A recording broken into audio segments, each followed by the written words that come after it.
March 31, 2024. Before we start our prayer, our household prayer, we'll have Psalm declaration prayer, Psalm 91. Those who live in the shelter shelter of the Most High will find rest in the shadow of the Almighty. This I declare about the Lord. He alone is my refuge, my place of safety. He is my God, and I trust Him. For He will rescue you from every trap and protect you from deadly disease. He will cover you with His feathers. He will shelter you with His wings. His faithful promises are your armor and protection. Do not be afraid of the terrors of the night, nor the arrow that flies in the day. Do not dread the disease that stalks in darkness, nor the disaster that strikes at midday. Though 1,000 fall at your side, though 10,000 are dying around you, this evil will not touch you. Just open your eyes and see how the wicked are punished. If you make the Lord your refuge, if you make the Most High your shelter, no evil will conquer you. No plague will come near your home. For He will order His angels to protect you for wherever you go. They will hold you up with their hands, so you won't even hurt your foot on a stone. You will trample upon lions and cobras. You will crush fierce lions and serpents under your feet. The Lord says, I will rescue those who love me. I will protect those who trust in my name. When they call on me, I will answer. I will be with them in trouble. I will rescue and honor them. I will reward them with a long life and give them my salvation. Amen.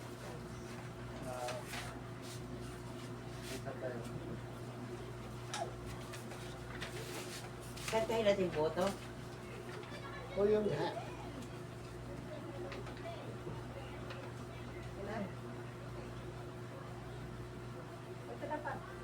Hmm.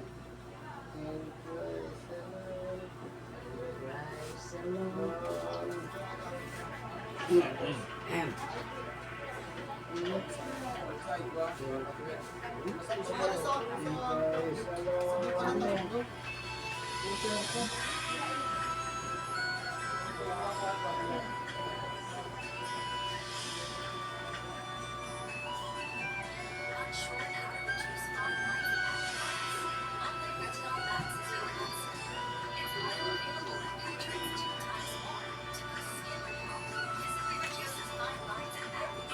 Christ alone, my hope is found. He is like my strength, my song. Cornerstone, from solid ground. Friends with the words that trust. What kinds of love, what tears of peace, when fears are stilled, when striving cease, my comforter, my all in all, in the love of Christ I stand. In Christ alone, who took flesh, fullness of God in helpless being, this gift of love and righteousness, scorned by the ones He came to save.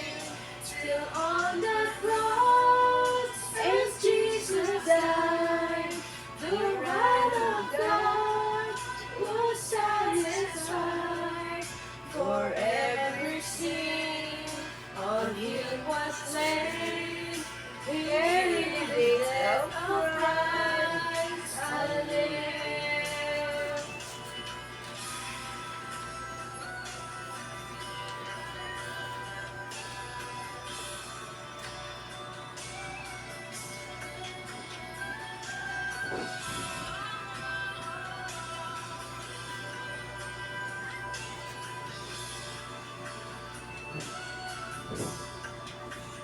In the ground.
till he returns. Oh, calls me home. Here in the paradise I'll stand.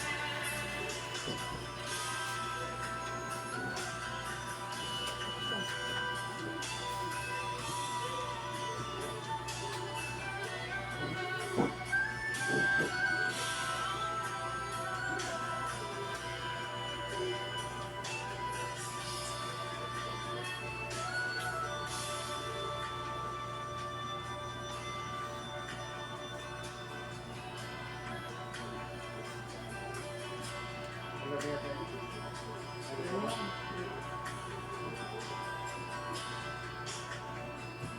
Ano? Dating. Ako'y nagpapasalamat sa pagmamahal ng Diyos na patuloy na bumabalot sa aking buhay. Sa bawat pagsubok, alam ko'y siya ang kasama ko, nagtuturo at nagagabay sa akin tungo sa kanyang kalooban. Walang salitang sapat upang maipahayag ang aking pasasalamat sa Kanya. Salamat Panginoong Hesus, Hallelujah. Purihin ka at sambahin magpakailanman sa iyong pagmamahal sa akin at sa aming lahat ng naririto. Ngayon naman po ay dadako tayo sa pagpapatotoo. Ako ay lubusang nagpapasalamat sa kabutihan ng Diyos sa aking buhay. Sa pamamagitan ng ipinadama niya sa akin ang kanyang biyaya at awa sa pamamagitan ni Hesus Kristo, aking Diyos. Nagpatanto na ang kanyang mga pag-ibig ay hindi magtatawaran at walang pinipilan. Sa bawat araw na binibigyan niya ako ng hininga, ako ay nababalutan ng kanyang pagmamahal. Ang bawat pagbubukas ng aking mga matay, isang papaalaala sa kanyang kabutihan at kapangyarihan, sapagkat sa bawat sandali ang Diyos ay nagpapakita sa kanyang nanghimala sa aking buhay.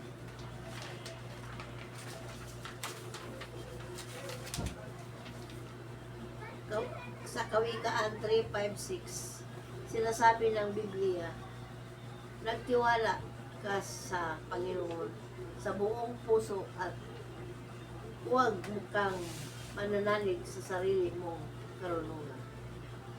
Kilalanin mo siya sa lahi sa iyong mga lakad at ituturo niya ang inyong mga landas. Ito ay isang pangako na patuloy na nagpapaalaala sa akin na dapat kang pagkatiwalaan ang Diyos ang lahat ng aspeto ng aking buhay.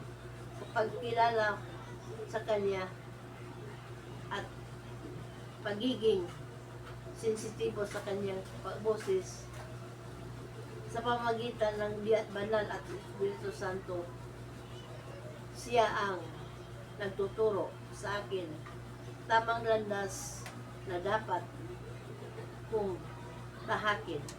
Hallelujah. Amen. Thank you, Lord Jesus. Sa'yo.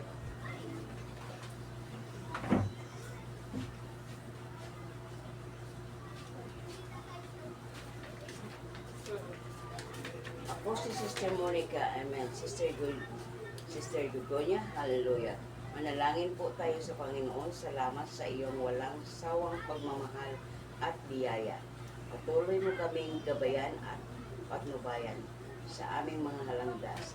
Tulungan mo kaming maging sensitibo sa boses ng banal na Espiritu upang ang aming mga buhay at landas ay maging tuwid sa iyong harapan.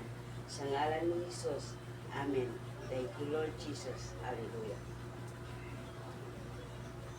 To God be all glory, praise and honor to the name of Jesus Christ, our Lord and Savior.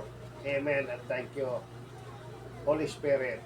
Mangyari manalangin tayo bago ako magsimula upang walang masayang na kahit anumang bagay na pinaparating ng Panginoon sa atin ngayong araw. Ama namin na sa langit, salamat sa mga biyayang pinagkaloob mo sa amin ngayong araw. Pinabati ka namin at nagpapasalamat sa pagkakataon na ito upang magkapagtipon at makapagbahagi ng iyong salita.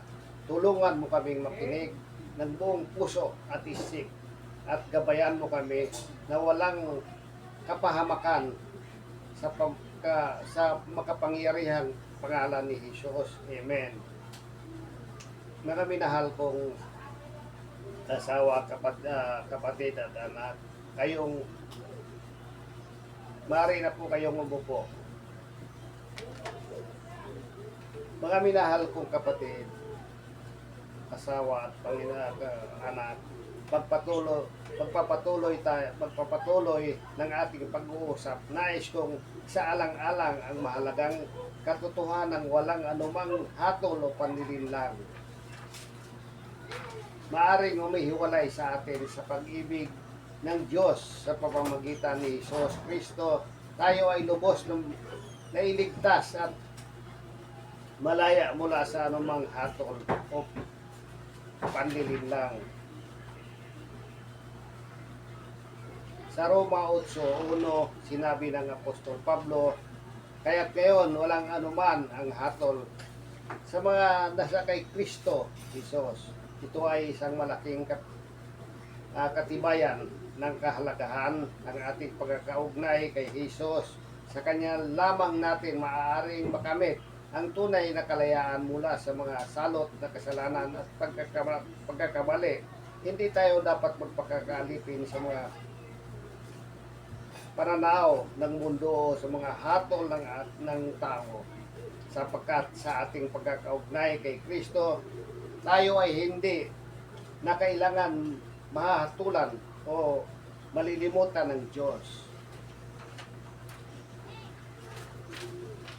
Isa sa mga halimbawa ng kung paano natin may mapapahayag ang kalagahan ng pagiging malaya mula sa hatol o panlilinlang ay sa sitwasyon ng isang taong nagbabago ng kanyang buhay matapos siyang magbalik loob sa Diyos. Halimbawa, isang dating adik na naghulog sa pagkaabuso sa droga at krimen, ngunit sa biyaya ng Diyos, nagsimula siyang magbago at magbagong buhay sa pamamagitan ni Hesus Kristo. Kahit na ang ilan sa mga tao sa kanyang kapaligiran ay patuloy na humahatol sa kanya, sa kanyang mga nakaraang pagkakamali, ang kanyang pagkakasama kay Hesus ay nagbibigay sa kanya ng lakas at pag-asa sa tulong ng Espiritu Santo. Siya ay hindi na nahuhulog sa mga dating bisyo at nakakamit ang tunay na kalayaan mula sa pagkakaalipin sa kasalanan. Bukod dito, maaari rin nating ipahayag ang kahalagahan ng walang anumang hatol sa ating pagkakasama kay Hesus Kristo sa konteksto ng isang taong naghihirap sa kalungkutan at pangungulila. Halimbawa, isang taong nagdadalamhati sa pagkawala ng isang mahal sa buhay at nagtatanong kung bakit pinapasan niya ang ganitong uri ng pagsubok at pagtanggap kay Jesus bilang tagapagligtas. Maaari nating ipahayag na sa pamamagitan ng kanyang pag-ibig at biyaya, tayo ay hindi iniwan o pinabayaan ng Diyos sa gitna ng ating kalungkutan at pangungulila. Sa halip, tayo ay pinayagan ng Diyos na malampasan ang anumang mga pagsubok sa pamamagitan ng kanyang lakas at presensya sa ating buhay. Sa mga nabanggit na halimbawa, mahalaga na maunawaan ng ating mga kapatid na sa pananampalataya na ang pagkakasama kay Jesus ay nagdudulot sa atin ng tunay na kalayaan mula sa hatol at panlilinlang ng mundo.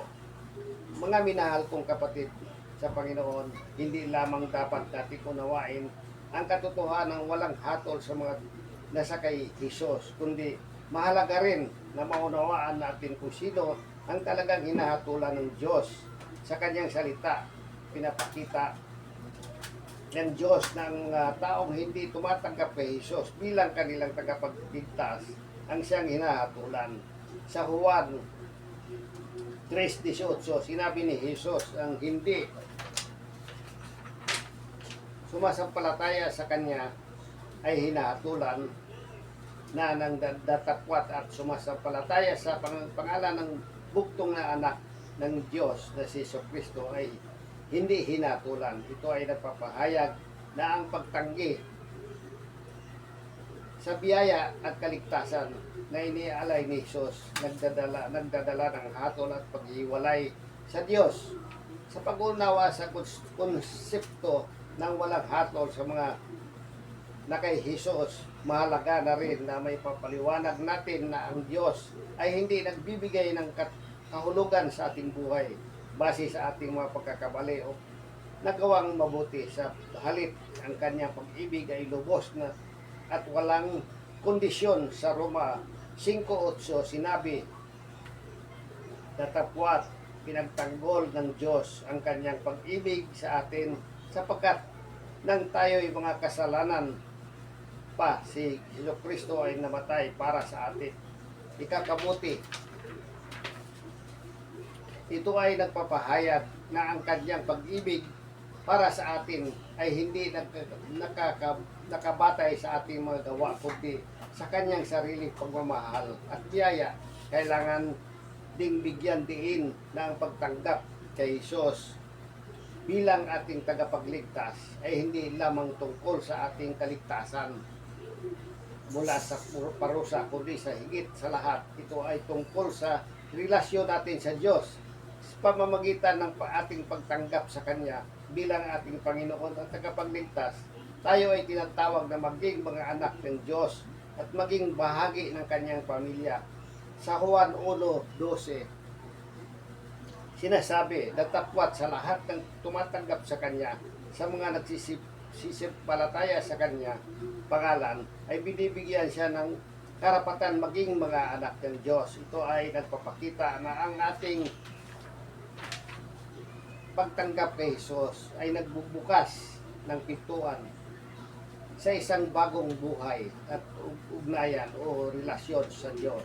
Ngayon mga kapatid, at sa lahat ng narito at nakinig, maaari po ba nating ipahayag sa ating mga labi ng ating pagtanggap sa Panginoon Jesus bilang ating Panginoon at sariling tagapagligtas? Ipahayag po natin sa ating mga labi. Repeat after me. Panginoon, Jesus, tinatanggap po kita bilang aking Panginoon at sariling tagapagligtas ng ating buhay.